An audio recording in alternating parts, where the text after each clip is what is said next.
आज की कहानी में हम आपको लिए चलते हैं एक गांव में जहां एक शरारती लड़का रहता है और उसके मजाक करने की आदत से सारा गांव मुश्किल में आ जाता है। तो चलिए हमारे साथ। एक जमाने में पहाड़ियों के दरमियान वाक़े एक पुराने गांव में ईडन नामी एक शरारती लड़का रहता था। ईडन अपने उल्टे उल्टे ख्यालात और देहातियों पर मजाक खेलने के शौक के लिए जाना जाता था।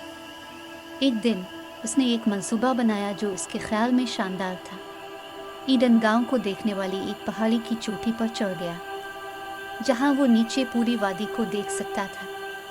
एक चंचल मुस्कुराहट के साथ वो चलाया, भेड़िया भेड़िया। गांव में एक भेड़िया आ रहा है, इसकी आवाज़ पूरी वादी में गूंजी और गांव वाले इसके रोने से घबराकर उसकी मदद को पहुंच गए।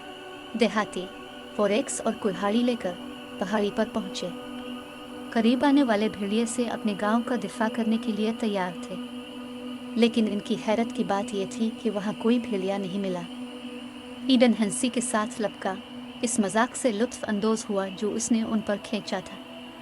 उसने वजाहत की, मैं सिर्फ ये देखना चाहता था कि आप सब मुझे बचाने के लिए कितनी जल्दी आएंगे। देहाती नाराज थे, लेकिन ईडन को एक बेज़रत सा मजाक करने पर मुआफ़ कर दिया।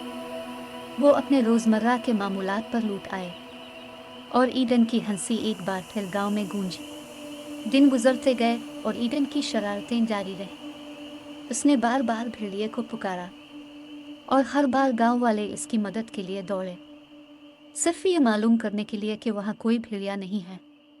पहले तो वो इसकी हरकत पर हंसे, लेकिन जल्द ही वो इसके फरेब से तंग आ गए।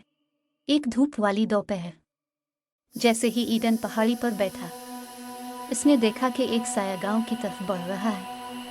ये एक हकीकी भेड़िया था, तेज दांतों और भूखी आंखों वाला।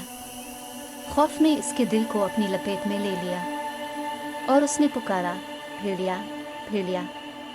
इस बार एक भेड़िया हकीकी तौर पर गांव में आ गया था, लेकिन इस बार गांव वाले भाग कर उसकी मदद को नहीं आए। वो ईडन के झूठ से थक चुके थे और उन्हें यकीन था कि ये उसकी एक और चाल थी। ईडन ने दहशत के आलम में देखा जब भेड़िया गांव में दाखिल हुआ और मवेशियों में तबाही मचा दी। जैसे ही सूरज गुरूब होने लगा, ईडन गांव गया। इसकी आंखों में आंसू थे और मुआफ़ी की इल्तिजा की। देहाती जो इसकी बेईमानी का खमियाजा भुगत चुके थे, अपनी आंखों में उदासी से उसे देखने लगे। उन्होंने कहा, ईडन, हम आप पर मज़ीद भरोसा नहीं कर सकते। आपके झूठ की ये नताइज हैं और हम आपके मजाक की वजह से अपनी हिफाजत को ख़तरे में नहीं डाल सकते। कहानी का अखलाक वाज़ेह है, सच्चाई एक कीमती खूबी है। जब हम बार बार झूठ से दूसरों को धोखा देते हैं तो हमें उनका एतमाद खोने का ख़तरा होता है, और जब हमें वाकई मदद की ज़रूरत होती है तो हमारी साख ख़त्म हो सकती है। अपने कौल और फ़ेल में सच्चा और ईमानदार होना ज़रूरी है, क्योंकि तभी हम अपने आसपास के लोगों के साथ एतमाद पैदा और बरकरार रख सकते हैं।